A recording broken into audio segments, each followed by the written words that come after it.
नमस्कार, आपको मेरी तरफ से। मेरा नाम है राजन और हम बात कर रहे थे क्लास 9th के first chapter improvement in food resources की। इसकी डिटेल्ड एक्सप्लेनेशन आप डिस्कस कर रहे थे। तो पहला वीडियो जो कि इसका इंट्रोडक्टरी पार्ट था, सेकंड में हमने डिस्कस किया क्रॉप सीजन्स के बारे में, इम्प्रूवमेंट इन ईल्ड्स के बारे में आज आप बात करने जा रहे हैं। तो second part, third part this is, तो ये सारी पीडीएफ मैं आपको प्रोवाइड करवा चुका हूँ इससे पहले। तो अगर आप इसकी फुल वीडियो पीडीएफ चाहते हैं तो you can join my Telegram channel, links are given in description box. तो देखते हैं पहले अब देखेंगे कि इम्प्रूवमेंट इन ईल्ड्स के बारे में, यानी कि पैदावार में क्या करनी है हमें इम्प्रूवमेंट। क्यों ज़रूरत पड़ी है पैदावार के अंदर इम्प्रूवमेंट करने की। करीब करीब 135 करोड़ लोगों की जनसंख्या है इंडिया में, ठीक है। उनको खाना प्रोवाइड करने के लिए हमें ऐसा करना होगा कि ज़्यादा से ज़्यादा फूड प्रोडक्शन की जाए। तो ज़्यादा से ज़्यादा फूड प्रोडक्शन कैसे हो सकती है अगर आप साइंटिफिक टेक्निक्स को अपनाएं। तो देर आर 3 साइंटिफिक अप्रोचेज़ जिनसे क्या है ज़्यादा से ज़्यादा फूड प्रोडक्शन किया जा सकता है, फूड मटेरियल ज़्यादा पैदा किया जा सकता है। वो है ये 3। पहली है crop production management. Crop production management से आप समझते हो व्यवस्था करना, किसी भी चीज़ को अच्छी तरीके से व्यवस्थित रूप से करना, दिस इज़ कॉल्ड मैनेजमेंट। तो अगर मैं बात करूं क्रॉप प्रोडक्शन की, तो उसको भी अच्छे से अगर आप मैनेज कर लें तो हमारी मैनेजमेंट अगर अच्छी हो जाएगी तो फसल मिलने वाली है वो भी अच्छी होगी, ठीक है। एक समय ऐसा था जब भारत आज़ाद हुआ तो इसकी इकोनॉमी इतनी नीचे थी कि हम सोच भी नहीं सकते, ठीक है। अंग्रेज़ों ने हमारे साथ क्या है इतने धोखे किए कि हमारी जो जीडीपी थी उसके अंदर एग्रीकल्चर का सबसे ज़्यादा बड़ा रोल था हैंडीक्राफ्ट के बाद, ठीक है। एक बहुत बड़ा तबका भारत का क्या है एग्रीकल्चर पर डिपेंड था जब भारत आज़ाद होता है। बट प्रोडक्शन क्या थी 600 किलो 700 किलो गेहूं की एक हेक्टेयर भूमि से, ठीक है। तो ये कहाँ तक जायज़ था, कहाँ तक ये उससे इसके अलावा जिम्मेदारी प्रथा थी। जितना भी कमाया जाता किसानों से छीन लिया जाता, किसानों को बस अपने खाने के लिए दाने मिलते। इतने बड़े देश को पालने के लिए हमें फसलों को ज़्यादा से ज़्यादा पैदा करना था। ग्रीन रेवोल्यूशन लाई गई, इसके बाद ये टेक्निक्स अपनाई गई 3, ठीक है। पहली टेक्निक कौन सी है, क्रॉप प्रोडक्शन मैनेजमेंट। मान लीजिए आप फसल पैदा कर रहे हैं और अगर आप खेत में जो भी प्रोडक्शन से जुड़ी हुई मैनेजमेंट है उसको अच्छा कर लें तो क्या हो जाएगा, प्रोडक्शन मैनेजमेंट अच्छा होने से फूड प्रोडक्शन बढ़ जाएगा। कैसे, अगर देखें इंडिया एक बहुत बड़ा कंट्री है और एग्रीकल्चरल बेस्ड है, ठीक है। 70% इसकी जो पॉपुलेशन है वो एग्रीकल्चर करती है, ठीक है, इससे जुड़ी हुई है। अब ये रिस्पॉन्सिबल है ग्रॉस नेशनल प्रोडक्ट के लिए, ठीक है। तो भारत की जीडीपी में बहुत बड़ा रोल है किसका, क्रॉप प्रोडक्शन का, ठीक है। तो अब अगर आप बात करें, अब क्रॉप प्रोडक्शन 3 तरह का है इंडिया में, ठीक है। 3 तरह का कैसे, एक तो हो सकता है नो कॉस्ट प्रोडक्शन, एक लो कॉस्ट और एक high cost. No cost production कौन सा है, जिसमें आप बस दाने फेंक दें खेत को जोत के, अपने आप उग गए तो ठीक है, नहीं उगे तो ठीक है। लो कॉस्ट में थोड़ा बहुत क्या है फर्टिलाइज़र प्रोवाइड करा दिए, केमिकल यूज़ कर लिए। हाई कॉस्ट में बहुत ज़्यादा महंगी टेक्निक्स का यूज़ करके, बहुत ज़्यादा महंगे केमिकल्स का यूज़ करके, ठीक है, वो हाई कॉस्ट प्रोडक्शन के अंदर आता है। 3 तरह की फसलें उगाई जाती हैं। अब मैं बात करूं, इस प्रोडक्शन मैनेजमेंट में 3 चीज़ें करनी होती हैं हमें। एक तो करना होता है न्यूट्रिएंट मैनेजमेंट, ठीक है। पेड़ पौधे चाहिए, पेड़ पौधे जब उगते हैं तो उनको चाहिए, पहला जो तरीका है न्यूट्रिएंट मैनेजमेंट। न्यूट्रिएंट मैनेजमेंट में क्या होगा, अब देखिए हम खाना खाते हैं तो खाने के अंदर क्या मौजूद होते हैं, न्यूट्रिएंट, ठीक है। कार्बन, नाइट्रोजन, ऑक्सीजन, ये सारी चीज़ें क्या है न्यूट्रिएंट का हिस्सा हैं, ठीक है। इन्हें हम कहते हैं मिनरल। अगर मैं बात करूं carbohydrate, protein, vitamin, amino acid, ये क्या है न्यूट्रिएंट्स। इनकी भी ज़रूरत किसको होती है, पौधों को। पौधे इनको बनाते हैं किसके रूप में, मिनरल के रूप में। मिनरल कोई भी ऐसी वस्तु होती है जिसको माइनिंग करके आप ज़मीन से निकालते हो। फॉर एग्जांपल अगर आपको लोहा चाहिए तो लोहा कहाँ से निकलेगा, पत्थरों को तोड़ के, सुरंगें खोद के, माइनिंग करके निकलेगा, तो वो एक मिनरल है। अगर सोना चाहिए तो सोना भी एक मिनरल है, ठीक है। तो पौधों को भी क्या चाहिए, मिनरल चाहिए, ठीक है। और एक पौधा जब मरता है तो उसकी ऐश में, उसके बचे खुचे पार्ट में 40 तरह के मिनरल होते हैं। इसमें क्या है 16 तो बहुत ज़्यादा इंपॉर्टेंट है, ठीक है, जिनकी बात आप करते हैं। ठीक है, 16 तो मोस्ट एसेंशियल हैं। तो ये इनऑर्गेनिक है, और इनऑर्गेनिक यानी कि जो किसी कहाँ से आते हैं, हवा, पानी और मिट्टी से। ठीक है, मैं अगर बात करूँ कार्बन की, कार्बन कहाँ से मिलेगा, मिट्टी हवा से मिलेगा। एयर से कार्बन डाइऑक्साइड गैस लेगा पौधा, उसमें उसको कार्बन मिल गया। अब पानी लेगा, जब पानी के अंदर हाइड्रोजन मौजूद है तो पानी को हाइड्रोजन मिल गई। ठीक है, इसके साथ सल्फ़र भी चाहिए, नाइट्रोजन भी चाहिए, ऑक्सीजन भी चाहिए। ये सारी चीज़ें कहाँ से मिलती हैं, हवा, पानी या मिट्टी से। तो हम इनकी बात करेंगे। पहले मैं बताता हूँ न्यूट्रिएंट मैनेजमेंट क्या है। मान लीजिए आपने एक फसल उगाई, वो फसल काट लिया आपने। अब ये फसल होगी कैसे, जब इसने मिट्टी से क्या है, कार्बन, नाइट्रोजन, फॉस्फोरस, ये सारी चीज़ें ली। अब एक फसल उगाने के बाद मिट्टी में इन चीज़ों की कमी होगी।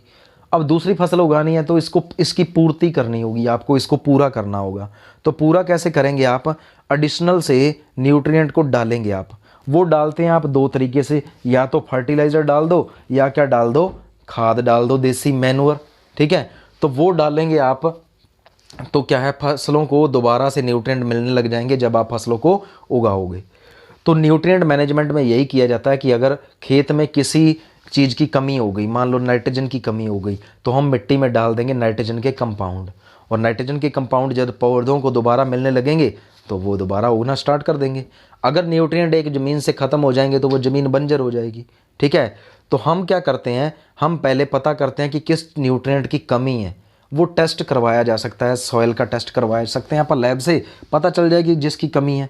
तो हम फिर क्या है, सेलेक्ट करेंगे उस न्यूट्रिएंट को। ठीक है, फिर उसकी टाइमिंग डिसाइड की जाएगी, कब डाला जाए कब ना डाला जाए। ठीक है, फिर अमाउंट ऑफ न्यूट्रिएंट सप्लाई, उसको कितना डालना है ये भी देखा जाता है।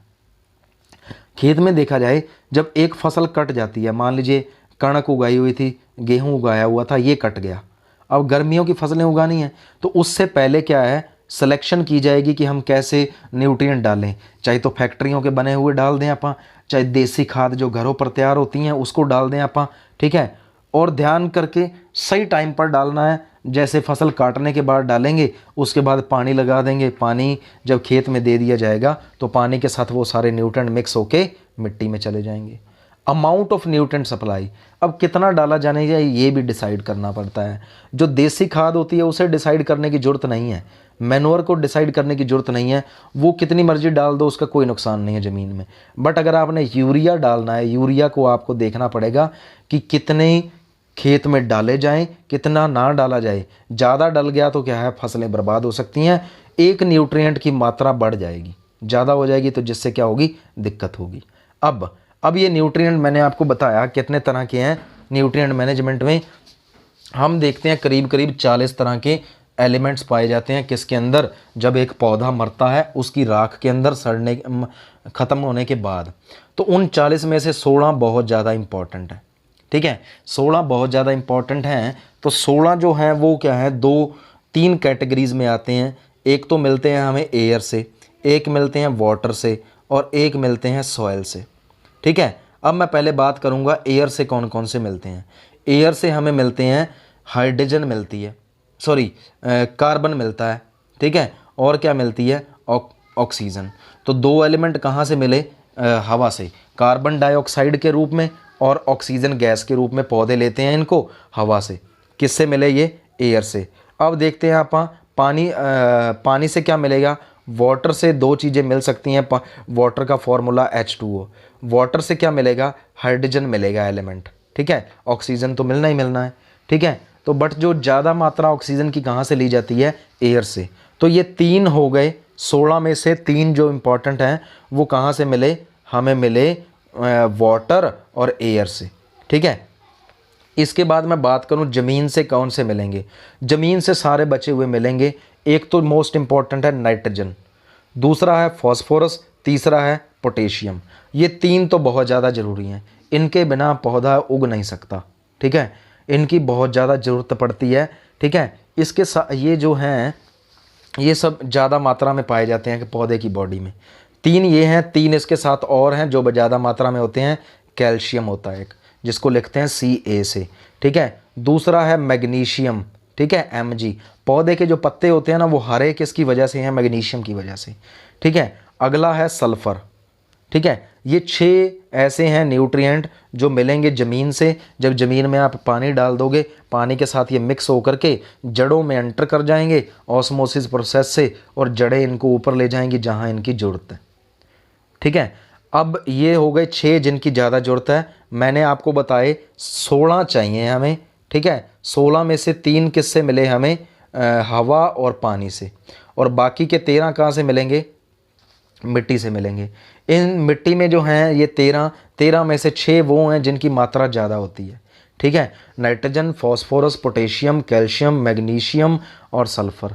और 7 वो हैं जिनकी मात्रा कम चाहिए होती है। 7 वो कौन कौन से हैं मैं बता देता हूँ। आयरन है जिसका सिंबल होता है Fe। ठीक है, मैग्नीज है जिसका सिंबल होता है Mn। ठीक है, बोरोन है जिसका सिंबल है B। जिंक है जिसका सिंबल है Zn। ठीक है, कॉपर है Cu। ठीक है, इसके साथ साथ मॉलिबेंडम यानी कि Mb। ठीक है, मॉलिबेंडम ये है MO होगा इसका सिंबल। इसके बाद क्लोरीन Cl। ये हो गए 7। ये 7 और पिछले 6 13 और 3 जो मिले हवा से और पानी से वो हो गए 16। तो एक पौधे के अंदर 16 सबसे ज़्यादा इम्पोर्टेंट न्यूट्रिएंट होते हैं। इन 16 को भी ना कैटेगरीज में डिवाइड किया गया है, 2 कैटेगरीज में। एक तो माइक्रो और एक मैक्रो। ठीक है, अब मैक्रो और माइक्रो में क्या फ़र्क होता है? माइक्रो यानी कि बहुत ज़्यादा कम मात्रा में, मैक्रो मतलब जो ज़्यादा मात्रा में मौजूद होते हैं। मैक्रो न्यूट्रिएंट वो होंगे जिनको आप आसानी से चेक कर सकते हो किसके अंदर? एक पौधे के अंदर। इट ईजिली डिटेक्टेबल क्वांटिटी के अंदर होते हैं, 1 ppm से ज़्यादा, पार्ट्स पर मिलियन। मिलियन मतलब एक पौधे के 10 लाख टुकड़ों में से एक टुकड़ा किसका होगा? मैक्रोन्यूट्रिएंट्स का। कोई भी हो, चाहे नाइट्रोजन है, नाइट्रोजन एक हिस्सा हो जाएगा। ठीक है, 10 लाख में हिस्से में से। तो इनको आप डिटेक्ट कर सकते हो, तो ईजिली डिटेक्टेबल क्वांटिटीज़ में होते हैं। और कुछ होते हैं बहुत ही कम। जो बहुत ही कम होते हैं वो कौन से हैं? वो हैं माइक्रोन्यूट्रिएंट्स। ठीक है, उनकी मात्रा क्या होती है? कम चाहिए होती है। किसके अंदर? एक खेत के अंदर। उस माइक्रोन्यूट्रिएंट्स के नाम बहुत सारे हैं। जैसे अगर मैं पहले बात करूं, 7 हैं वो। Iron, manganese, boron, zinc, carbon, ठीक है, क्लोरीन। इनके नाम जो लास्ट में जो मैंने जो लिए हैं वो माइक्रोन्यूट्रिएंट हैं, और बाकी जो बचे हुए कितने हैं वो है मैक्रो हैं। ठीक है, और इनमें से 6 मैक्रो हो गए, 7 हो गए माइक्रो। ठीक है, बाकी की ज़रूरत तो रहेगी कार्बन और ऑक्सीजन की, हाइड्रोजन की, इनकी ज़रूरत बनी रहती है हमेशा। ठीक है, अब इसके बाद मैं बात करूंगा माइक्रो और मैक्रो के अंदर डिफरेंस क्या है। ठीक है, एक साइड मैं लिखता हूं मैक्रो न्यूट्रिएंट, एक साइड लिखता हूं माइक्रो। ठीक है, मैक्रो वो होते हैं जिनकी मात्रा ज़्यादा चाहिए, माइक्रो वो है जिनकी मात्रा कम चाहिए। ठीक है, मैक्रो की ज़्यादा मात्रा चाहिए, माइक्रो की कम चाहिए। कंसंट्रेशन 1 मेगाग्राम, ठीक है, 1 मेगाग्राम से ज़्यादा होगी किसके अंदर? 1 मिलीग्राम से ज़्यादा होगी, 1 मिलीग्राम से ज़्यादा होगी 1 ग्राम ड्राई मैटर के अंदर। मान लो एक पौधा है, उसका आपने 1 ग्राम ले लिया, अगर वो 1 मिलीग्राम से ज़्यादा है तो वो मैक्रोन्यूट्रिएंट उसके अंदर है।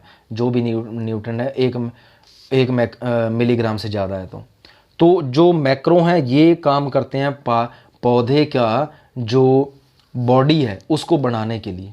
ठीक है, पौधे के जो सेल हैं उनको बनाने के लिए काम करते हैं मैक्रोन्यूट्रिएंट। माइक्रो ऐसा नहीं करते। ठीक है, मैक्रो क्या करते हैं? इसके सबका काम होता है प्लांट की बॉडी को बनाना। ठीक है, माइक्रो का काम होता है जो एंजाइम पैदा हुए हैं उनको लेके आना। ठीक है, इलेक्ट्रॉन्स की कमी को लेके जाना यहाँ वहाँ। ठीक है, अब ये दोनों चीज़ें क्या करती हैं? अब इससे मैं अगर बात करूं कि ये जो मैक्रो और माइक्रो हैं ये बताते हैं हमें कि कौन सा हमें चाहिए न्यूट्रिएंट और कौन सा नहीं चाहिए। इनसे सिलेक्शन होती है, जिस न्यूट्रिएंट की ज़्यादा मात्रा चाहिए उसको हम सेलेक्ट करेंगे। वो बेसिकली 3 है NPK, नाइट्रोजन, फॉस्फोरस और पोटेशियम। आप मुझे कमेंट सेक्शन में बताएंगे कि K सिंबल क्यों यूज़ होता है पोटेशियम के लिए। ठीक है, आप सर्च करें गूगल पर और मुझे आंसर दें। तो दैट्स ऑल, ये छोटी सी वीडियो थी जिससे आप समझ गए होंगे। अगला जो लेक्चर आएगा वो आएगा मैन्योर्स और फर्टिलाइज़र के ऊपर। ठीक है, thank you, that's all from my side, have a better day, better life ahead.